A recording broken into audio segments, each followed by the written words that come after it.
Voilà,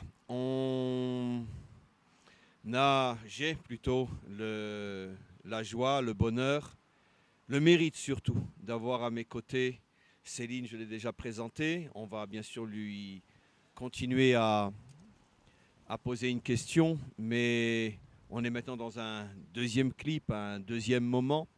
Et je disais que j'ai vraiment la joie, le mérite, le bonheur d'avoir à mes côtés un grand ami, si je peux me permettre, qui est aussi un élève. Ça fait presque 10 ans, je crois, que vous suivez une fois par semaine mes cours. J'ai Près de appris 10 ans. 10 ans plus. Ah oui, Au 10 moins ans, 10 ans, on oui. va dire, oui. Et vous êtes pasteur, vous aussi. Un Exactement. pasteur très connu à Jérusalem, très aimé de la communauté française. On vous considère comme un frère, enfin, très aimé de ceux que moi je connais. Oui, oui, oui. Non, mais de toute façon, il faut savoir, Gérald, plus critiqué que moi, dans mon propre peuple, vous ne pouvez pas C'est être. très possible. Donc, de toute façon, il faut savoir, c'est un principe. À partir du moment où tu choisis d'avancer et de faire avancer, d'accord, tu fais naître les démons. Mm. Et ils sont là que pour te freiner, te critiquer, t'humilier. Donc, je disais, moi, de ceux que je connais, je vois en tous les cas mes élèves, comment ils vous aiment, comment ils vous apprécient, comment ils vous considèrent comme un frère. Mm. Des fois, si on ne sait pas que vous n'êtes pas juif, et encore plus si on ne sait pas que vous êtes pasteur, on pourrait se dire, tiens, celui-là, on dirait un juif ashkénaze, un juif alsacien. Mais quoi qu'il en soit, on se connaît donc depuis une dizaine d'années. Une fois par semaine, vous êtes un de mes plus fidèles élèves à ce cours de chez K1, l'un des cours les plus célèbres. Et malgré tout, vous vivez ici depuis de nombreuses années. Vous êtes pasteur, vous, avec votre épouse et vos enfants, une partie de vos enfants. Non, je crois que vous n'avez pas d'enfants avec vous ici. Hein. Non, ils sont en France. Il est en France. Il est en France. Et vous faites un travail énorme en ce qui me concerne moi et ce dont je voudrais parler. Pour la raison pour laquelle vous êtes là, je vous présente. Vous faites un travail énorme. Vous avez un blog, vous avez un site extrêmement, extrêmement pro-juif et pro-israélien. Vous avez des... qui s'appelle d'ailleurs comment? Shalom Israël. Shalom Israël. On peut le trouver où, ceux qui seraient intéressés? Shalom Israël, pasteur Fouinsol sur Google. Sur Google. Et Shalom Israël, où vous prenez depuis des années des prises de position inimaginables à l'égard d'Israël, sans pour autant être un extrémiste, un fanatique, un aveugle d'Israël. Vous êtes un homme sage, un homme droit, un homme honnête, un homme authentique. Vous appelez les choses par leur nom. Vous n'êtes pas fanatisé à la cause d'Israël. C'est ce que j'aime d'ailleurs quand je lis certains de vos articles. Mais vous cherchez l'authentique et l'authenticité. Je suis complètement d'accord. C'est une vertu qui se perd, autant dans le monde chrétien qu'ailleurs. L'authenticité, la droiture est une chose qui vient de la Bible et que nous devons vraiment vivre. Voilà, et donc c'est ce que j'aime dans vos prises de position. Vous n'êtes pas encore une fois aveuglement pro-juif ou pro-israélien. Vous avez cette sagesse de la nuance, de savoir affiner les choses, et ce qui justement, d'une certaine manière, donne de la crédibilité dans votre prise de position, malgré tout, pour Israël et pour le peuple juif. Alors, je voudrais vous poser une première question. Ça fait de nombreuses années que vous vivez en Israël. Comment vous vous sentez en Israël? À la différence, par exemple, de l'autre pasteur que nous avions avec nous, qui lui ne vit pas en Israël, bien qu'il est fréquemment en Israël. Mais vous, vous vivez vraiment en Israël. Vous vivez à Jérusalem depuis des années. Vous ne fréquentez pas que des évangéliques comme vous, je le sais, ne serait-ce que par l'intermédiaire du cours où vous venez depuis plus de 10 ans. Je sais que vous avez de très nombreux amis juifs. Comment vous vous sentez en Israël? Non, je vais mieux poser ma question. Est-ce que vous sentez que réellement quelque chose de particulier se passe dans l'Israël juif, je dis bien? Est-ce que vous sentez quelque chose? Est-ce que vous avez suffisamment de recul pour apprécier et dire quelque chose? Alors pour aller au début de notre foi et par rapport à Israël, de conviction par rapport à Israël, c'est dans les années 90, il y avait déjà un engagement pour Israël en organisant des voyages réguliers, tous les 2 fois par an en Israël avec des pèlerins chrétiens. Donc l'amour est rentré et est venu petit à petit, mais on a su dès le départ qu'un jour on vivrait en Israël. Donc ça s'est fait en 2005. Il y a eu 9 ans d'accouchement, si on peut dire. Nous sommes venus avec notre fils qui est resté 5 ans ici à travailler comme volontaire. On a... Surtout qu'il a travaillé comme volontaire à l'armée même aussi. Non, oui, non, il a voulu rentrer dans l'armée, mais il n'a pas pu. Il a travaillé avec Shekel, auprès des handicapés, et il était très apprécié. Et il parle mieux hébreu que moi. Donc, et il peut parler aussi, il peut prêcher sur Israël, mais c'est avant tout un musicien. Donc, nous avons l'amour d'Israël, nous sommes heureux dans ce pays parce que nous nous sentons chez nous, sans être chez nous. Quelquefois, on se sent étranger, bon, parce qu'on est goïm, on est goy, etc. On a toujours un problème de visa, bien qu'on n'ait plus de problème parce que tous les ans, nous avons un visa qui est donné avec un paiement aussi. Mais en même temps, on se sent chez nous. C'est très difficile à expliquer.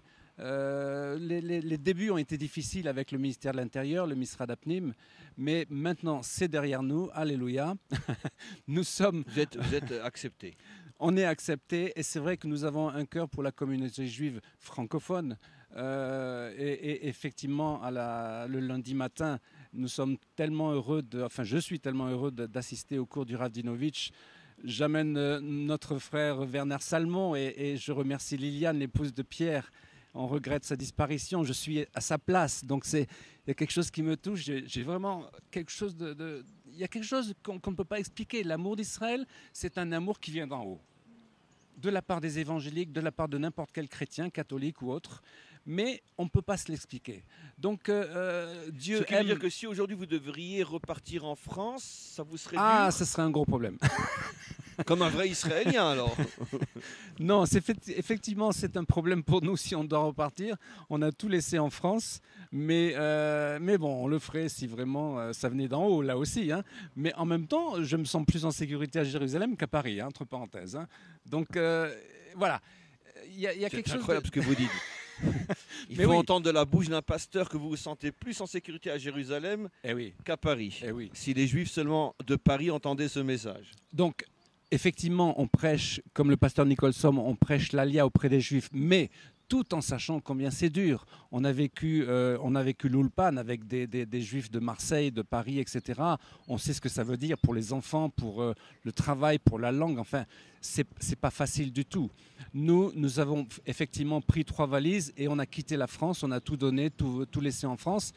D'une manière, on sait ce que c'est, mais en même temps, on n'est pas dans notre pays. On fait partie du cœur du pays parce que Dieu, on sait qu'il est là. Donc c'est difficile à expliquer. Expliquez mieux ce que vous dites. Dieu, on sait qu'il est là. Expliquez mieux. Alors, je dis toujours, parce que je suis guide au Jardin de la Tombe, Garden Tomb en anglais pour tous les anglophones, mais en même temps, je parle des prophéties, évidemment. Il y a vous avez des groupes à cet endroit-là? Oui, je reçois les groupes francophones. Et donc, j'explique toujours qu'il est marqué dans la Bible que Dieu a dit à la tribu de Benjamin, « Je reposerai, je résiderai entre tes épaules, Benjamin, Benjamin. » Et on sait que le territoire de Jérusalem appartient à Benjamin. Et les 2 épaules correspondent exactement au mont du Temple. C'est-à-dire que là, il y avait une vallée qui passait. Et ça veut dire que la résidence de Dieu, elle est sur Israël. Et il n'y a pas besoin seulement d'un seul verset. Il y en a d'autres dans les psaumes, etc. David, dans les psaumes 102, 89, etc., où Dieu dit « Je réside à Jérusalem ». Donc c'est quelque chose qui est clair, qui est marqué, Zekatouf, comme on dit en hébreu. Donc il n'y a pas raison de ne pas le croire. Et surtout, on le ressent, on le vit. Même si les difficultés sont là. Excusez-moi une question un petit peu délicate, mais comme je vous connais trop, je sais que vous n'hésiterez pas à répondre, même d'une manière qui ne sera pas forcément ce que j'aurais souhaité entendre. Dieu est en Israël, vous l'avez expliqué, mais vous parlez de la terre. Est-ce que vous pensez que c'est aussi lié au fait que le peuple juif doit être en Israël? Ou, en tant que chrétien, vous reconnaissez la présence de Dieu à Jérusalem, mais à la rigueur, ça pourrait aussi être sans la présence d'une nation juive? Je vous ai fait un croche-pied là. Non, pas du tout. J'essaie d'analyser certaines choses. L'Église est née avec les actes des apôtres, avec les apôtres, etc., Pierre, Paul et tous les 12. Et il y a eu un phénomène d'expansion. Les Juifs, les chrétiens, l'Église créée, donc, les chrétiens sont partis jusqu'aux extrémités de la terre pour apporter un message de Dieu. On parle de l'Évangile, bien sûr, mais c'est le message de la Bible complètement. Ça parle aussi d'Israël. Donc ce message, c'est notre rôle de l'amener jusqu'au bout de la terre. C'était un mouvement de centrifuge, d'une certaine manière. De la même manière, Dieu a fait partir les Juifs dans les nations. Maintenant, nous sommes dans un temps de mouvement centripète, dans le sens où à la fois les Juifs, à la fois les chrétiens, les Juifs de manière physique reviennent en Israël depuis le 19e siècle. Ça se précipite parce que après le nazisme, c'est l'islam.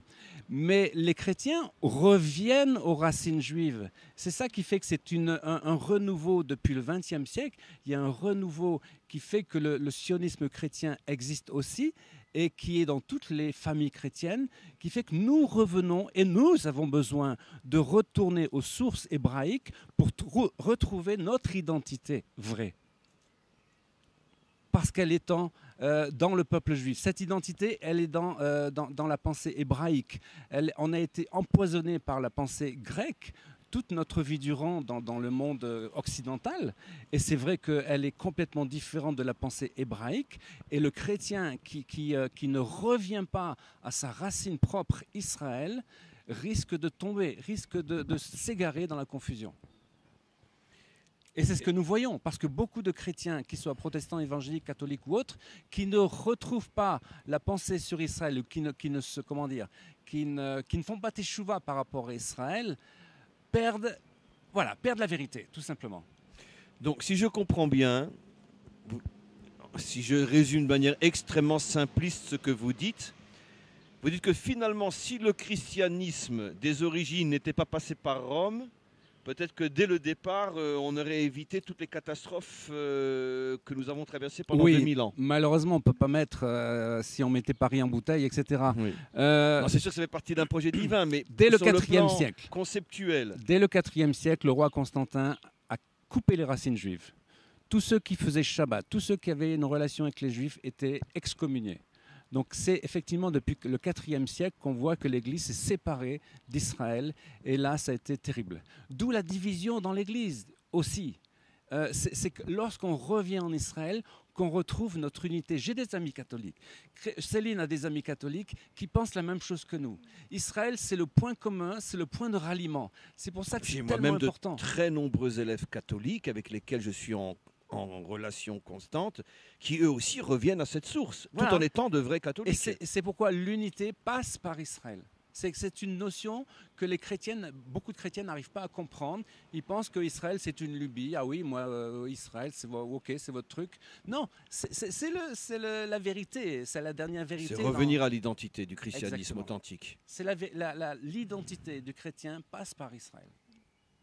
Mais ça n'empêche qu'il y a les nations et il y a Israël. Mon dernier livre que j'ai écrit, c'est Le couple témoin. Dieu a besoin de 2 témoins dans le monde.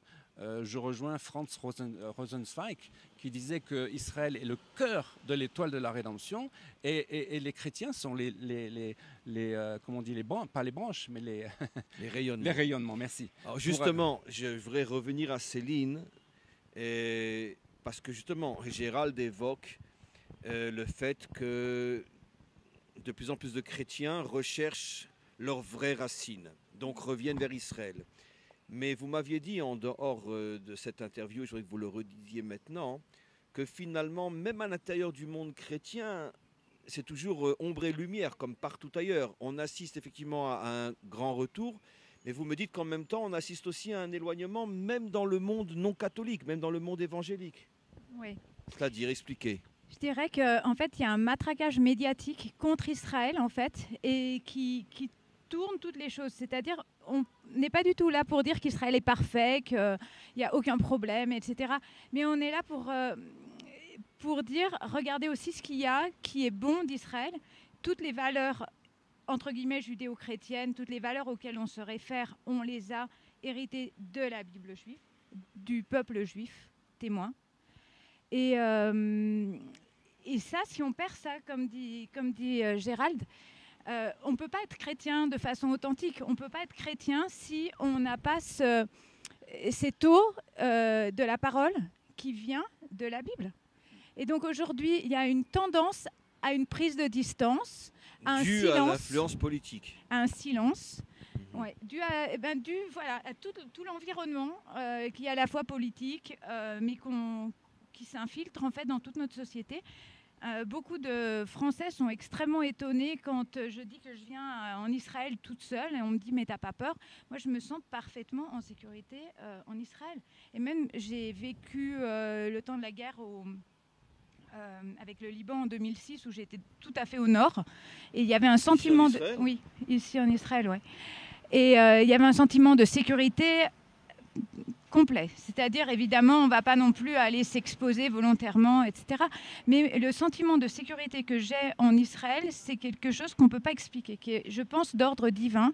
C'est-à-dire qu'il y a une connexion particulière sur cette terre que les nations peuvent ressentir. Mais comment vous comprenez, à votre avis, qu'est-ce qu'il faudrait faire pour essayer justement de contrecarrer finalement ce venin politique, essayer de rentrer même dans les milieux évangéliques pour les éloigner à nouveau d'Israël?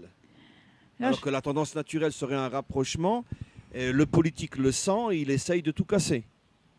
On peut se battre contre ça, on peut faire quelque chose. Je pense qu'en fait, il faut être humble, c'est-à-dire être vrai, être authentique, aussi nous-mêmes dans notre relation avec Dieu. C'est-à-dire que mon expérience, c'est que quand on prie d'un cœur sincère et quand on demande au Seigneur de nous éclairer, on voit qu'on avance dans une certaine direction. Et puis, l'autre chose, c'est le côté pratique, c'est-à-dire si je nourris des relations saines et respectueuses avec des Juifs, si je viens en Israël, non pas pour venir apporter je ne sais quelle religion, mais vraiment pour recevoir, parce qu'on a plus à recevoir qu'à donner. Mais il y a toute cette évolution qui se fait, qu'il y a un chemin. C'est pas quelque chose d'instantané, mais qu'il y a un chemin qui peut aussi se passer, je pense, sur plusieurs générations, parce qu'on voit des générations en France de pasteurs qui ont semé ça dans le cœur de leurs enfants, etc. Et d'où sont nées vraiment des œuvres d'amitié très fortes avec Israël. Il y a un passage que vous connaissez peut-être pas dans Matthieu, où il est question du tri entre les boucs et les brebis. C'est-à-dire des nations. Il y a un jugement sur les nations. Et il est dit très clairement, c'est Jésus qui parle. Il dit, celui qui ne m'aura pas donné à boire, mais à l'un de ses plus petits de mes frères, celui qui n'aura pas fait, ou celui qui aura trop fait, ou qui aura accusé le plus petit de mes frères, et ça on sait qu'il s'agit du juif, parce que Jésus a bien dit aussi que le salut vient des Juifs. Donc il n'y a aucune raison de dire que Jésus s'est détaché du judaïsme et du monde juif. Au contraire, il représente le judaïsme. Et donc ces nations-là, et quand on dit nation, c'est goïm. Donc c'est forcément aussi des individus, que ce soit un chrétien ou un non-chrétien.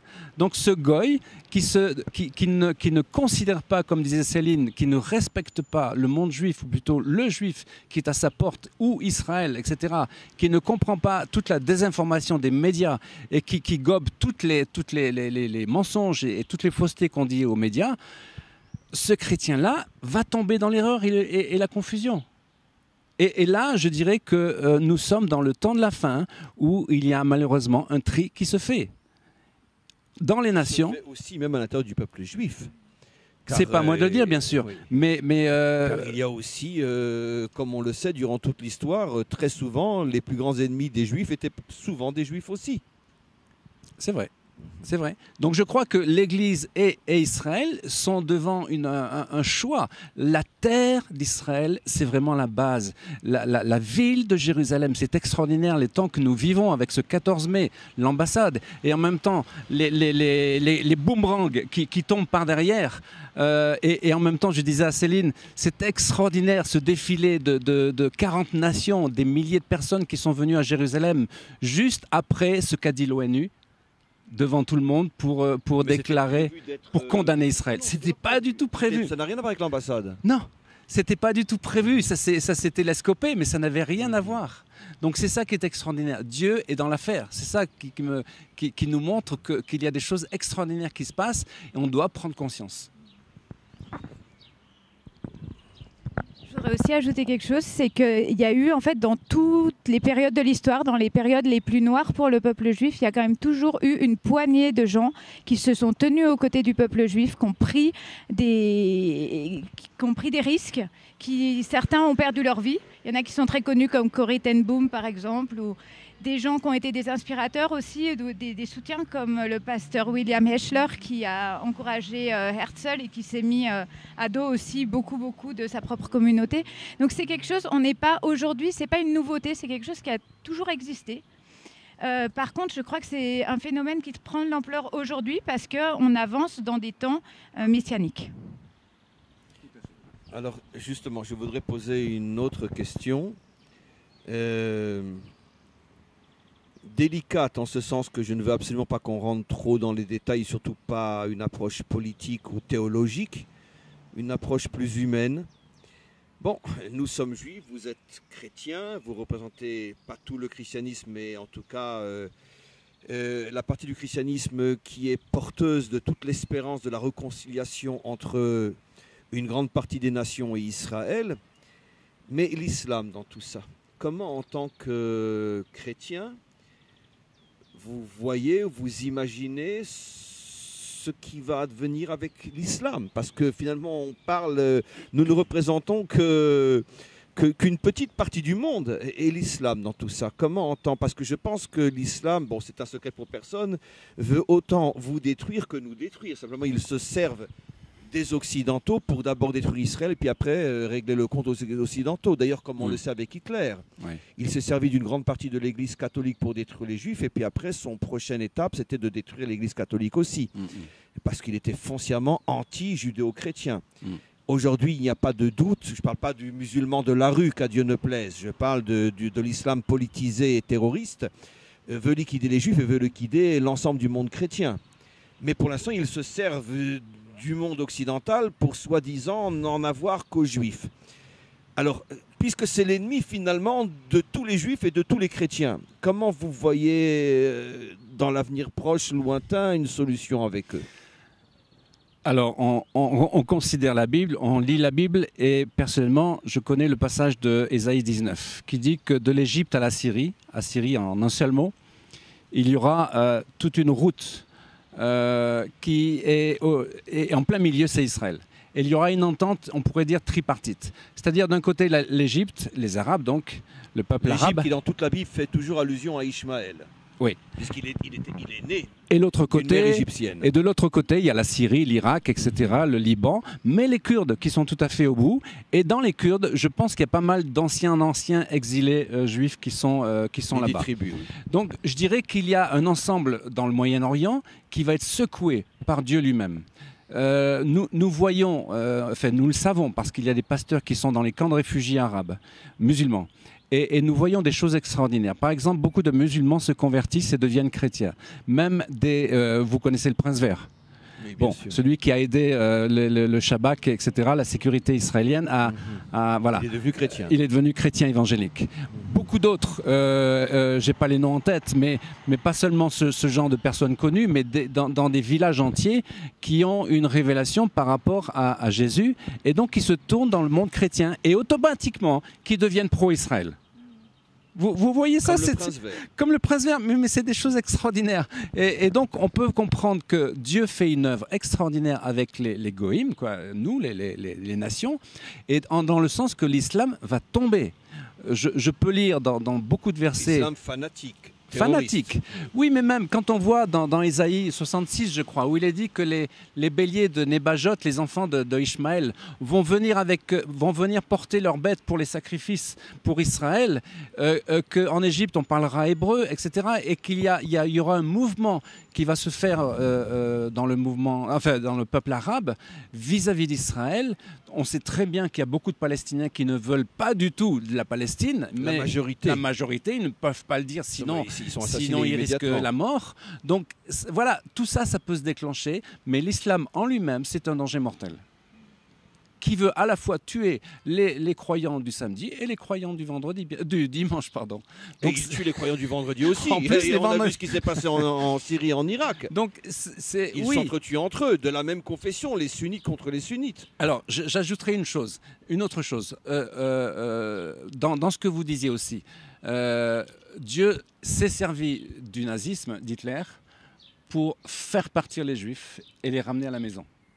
C'est très difficile à expliquer. La Shoah n'est pas du tout explicable. Mais d'une certaine manière, il y a un passage dans Jérémie qui dit que Dieu envoie des pêcheurs et ensuite il envoie des chasseurs. Donc les nazis ont été des chasseurs. Et grâce à Dieu, il y a eu beaucoup de chrétiens, à la fois protestants et catholiques, qui ont compris et qui ont sauvé beaucoup de juifs. Et voilà. Et l'islam, pour moi, c'est un deuxième danger, c'est un deuxième ennemi, pardon, de la fin des temps, c'est-à-dire qui agit comme les nazis, ou dans le monde entier, sur la planète tout entière, tous les problèmes, tous les conflits sont liés à l'islam. Donc nous n'en voulons pas à des individus musulmans parce que nous en voulons à l'esprit qui est derrière, comme on dit. Voilà, c'est très difficile de dire je n'aime pas l'islam. Non, on aime les musulmans parce qu'ils sont des personnes, des individus, etc., qui sont dignes d'être aimés, mais on n'aime pas l'esprit, l'idéologie de l'islam. Voilà, je voudrais que l'on conclue en rapportant quelque chose que j'avais l'intention de dire, mais d'une manière providentielle. Vous l'avez confirmé en disant que les propos ne sont pas contre l'individu musulman ou qui que ce soit, mais contre l'idéologie dangereuse et meurtrière qui se sert d'ailleurs de l'individu. Qui les a pris en otage. Exactement comme ce qui s'est passé à Gaza où les enfants et les femmes sont menacés ou achetés pour qu'ils aillent en première ligne. Comme on le sait, c'est un secret pour personne, sauf pour ceux qui ne veulent pas le reconnaître parce que c'est l'occasion d'attaquer les Juifs. Mais je voudrais un petit point très important qui pour vous et moi, ainsi que Céline. Et tout à l'heure avec Céline et le pasteur Nicholson aussi, est une évidence pour nous, mais qui est très révélateur. Je vous appelle Gérald. Non, monsieur le pasteur. Vous m'appelez Chaim. Ouais. Non, monsieur le Rav. Ouais. Ça veut dire que Céline, et non madame Nicholson tout à l'heure. D'ailleurs, je ne sais pas quel est son prénom, mais en tout cas, je n'ai pas dit le pasteur, je l'appelle Nicholson. Et lui aussi m'appelle Chaim. Ça veut dire que je ne pense pas qu'on a réfléchi à ça, mais finalement, un pasteur, un rabbin s'appellent par leur prénom. Qu'est-ce qui se cache derrière ça? C'est qu'en vérité, on est capable de mettre de côté nos différences pour chercher dans chacun d'entre nous l'humain, l'authentique. Moi, quand je vous vois, Gérald, je vois l'homme extraordinaire que vous êtes. J'ai des défauts. Hein. Je ne vois que les qualités, dont je suis fier d'être l'ami. J'espère que vous voyez la même chose en moi, sinon on ne serait pas ensemble depuis 10 ans.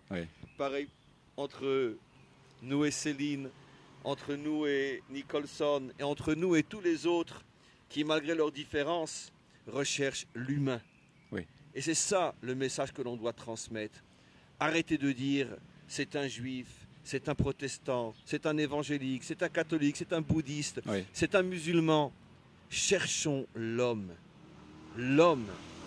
Et quand on va mettre de côté nos idéaux, nos foi, pour chercher l'homme, on va s'apercevoir que dans toutes les religions, dans tous les partis politiques, dans toutes les couleurs, dans toutes les races, dans tous les caractères, dans tous les tempéraments, il y a finalement l'étincelle principale, essentielle, qui est l'étincelle humaine, qui elle-même est une étincelle divine. C'est celle-là qu'on doit retrouver. Et c'est comme ça qu'on va reconstruire l'humanité tout entière. C'est le devoir de notre génération de continuer à s'appeler Gérald, de continuer à s'appeler Chaim, de continuer à s'appeler Céline, de mettre de côté nos différences, parce qu'au plus profond de nous, nous comprenons que nous n'avons pas le droit de sacrifier l'homme sur l'autel de sa croyance. Merci encore une fois, merci énormément Gérald, merci Céline, merci... On ne se serre pas la main, vous savez bien, les rabbins, ils ne serrent pas la main des femmes.